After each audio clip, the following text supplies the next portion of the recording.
Hey there folks, welcome to Spectrum Pulse. We talk about music, movies, art, and culture. And today we're going to be talking about the sophomore album from Alaina called Road Less Traveled. You know, I can't believe I'm about to say this, but here it is.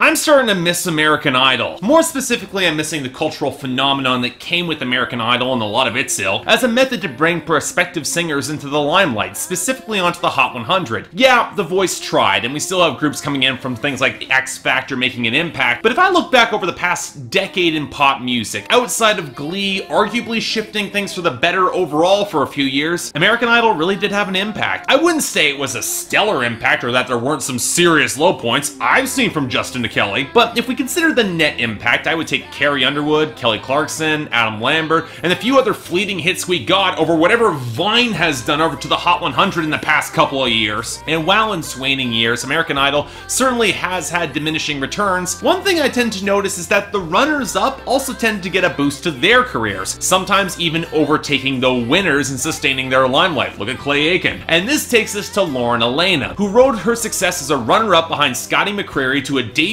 album in October 2011, and I wish I could say that it remotely surprised me. If you can imagine what pop country in 2011 sounds like, living in the heyday of Taylor Swift before the bro country onslaught, packaged in an album from an American Idol winner, you know exactly what this album would sound like. Bright acoustics, a little bit more polished than it probably ever should be, more country touches than you would hear in the next couple of years in country music, but entirely too precious in its writing and framing to resonate outside a very specific target audience. And yet from there, it seemed like her career just could not get traction. She underwent throat surgery in 2014, finished recording this album in 2015, and yet only now, in late January, early February of 2017, it's getting released. Now, to be fair, Mercury Nashville was probably waiting out some current trends in country in the hope that she can gain a little bit more airplay. And she did put out that EP in 2015, of which 4 of the 5 songs showed up on this album anyway. And again, it's been 6 years. Granted, she's faring better than Scotty McCreery, who left Mercury Nashville 2 years ago and hasn't really been heard from since, but still, these were not good signs going in, especially when I took a look at some of the production credits. Hi, Busby. But okay, how did it all turn out? Well, here's the thing.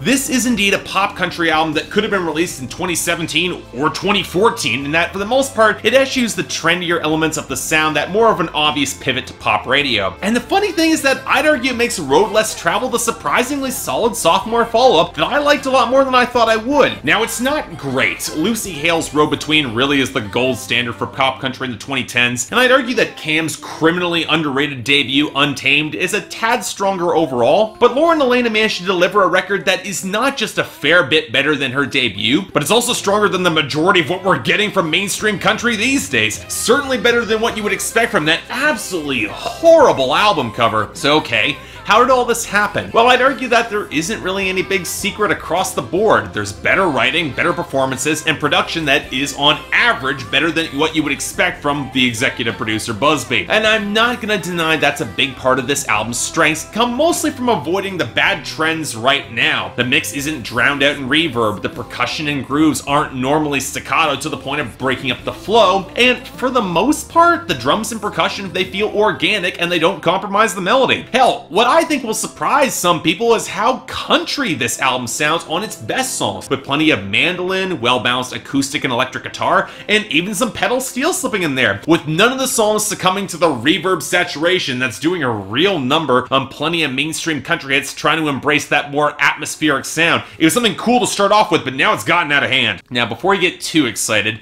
let me say that it's far from perfect here, and it's not helped by the frankly asinine decision to include the tracks from the self-titled EP from 2015. Sure, the title track is decent, and Painting Pillows is a pretty potent country ballad, but neither the choppy acoustic groove and minor tones of Next Boyfriend that's borderline the female version of a bro country song, or the reverb-drenched main melody line and Holding the Other. Despite a good bass line, neither of these songs were essential to the album. I much prefer the mandolin and acoustic-driven Doin' Fine, or the slightly more spacious acoustic tones and piano on 3, or how Think Outside the Boy balances out its fluttery acoustics with pedal steel and band banjo, or how Same Day Different Bottle might be the darkest country song that Lauren Alaina has ever written, and a pretty damn great one all the same, that could go toe-to-toe with the best of mainstream modern country in both instrumentation and content. Really excellent song. Hell, if the rest of this album had opted to avoid the buzzy vocal filters on the verses of My Kind of People, or the obviously fake choppy hand clap and groove of Queen of Hearts, it's got a decent hook and solid melodic elements in the guitar and pedal steel. You know, that could have worked, because I didn't even mind the stab at country funk on Crashing the Boys Club with a thicker bass groove against the pedal steel, or the multi-tracked hook and bridge of Pretty that leads to a key change that, yeah, actually kind of feels earned there. Of course,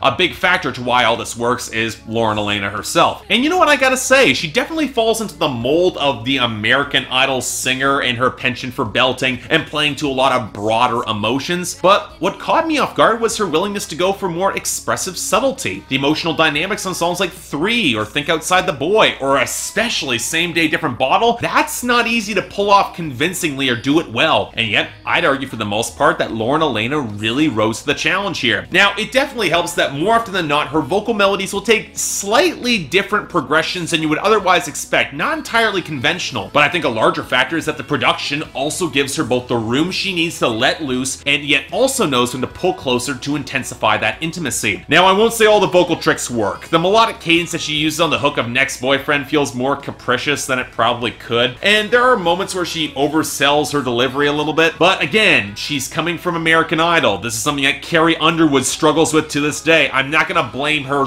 that much. But you know, where this album caught me off guard the most was in the lyrics and a lot of the content. And let's get this out of the way first. I would not say the writing ever feels so much bad on this album so much as it can get kind of generic. I've already talked about Next Boyfriend, but My Kind of Party isn't far removed from that sort of bro country style either. And while the irritation and card game metaphors of Queen of Hearts aren't bad, I'm not sure it's the best sort of song for Alaina's delivery and style as a country performer. Similar case for Holding the Other, which falls dangerously close to Rachel Platten-esque pablum with the "We're Stronger Together" messaging, and that's where we get the title track, and Get Pretty, both of which tread into that sort of empowerment anthem territory, which thankfully the latter skirts by including a few more details. In Alaina's delivery, it does actually feel like she's singing from a very sadly real place, given her own struggles with eating disorders in the past. It lends a level of reality to the song which is appreciated. But you know what? That detail really is what elevates a lot of this material. Take Crashing the Boys Club, where she wants to go hang out with her boyfriend and his group of friends instead of with her girls. It's not that she's dismissing that group, but sometimes she just likes a different scene. And you know, I can see a fair few girls that I know really well really connecting with this song. But where this record actually grows a little bit more teeth and takes the detail a little bit deeper, that's when we get some really strong songs. Take the opener, Doin' Fine.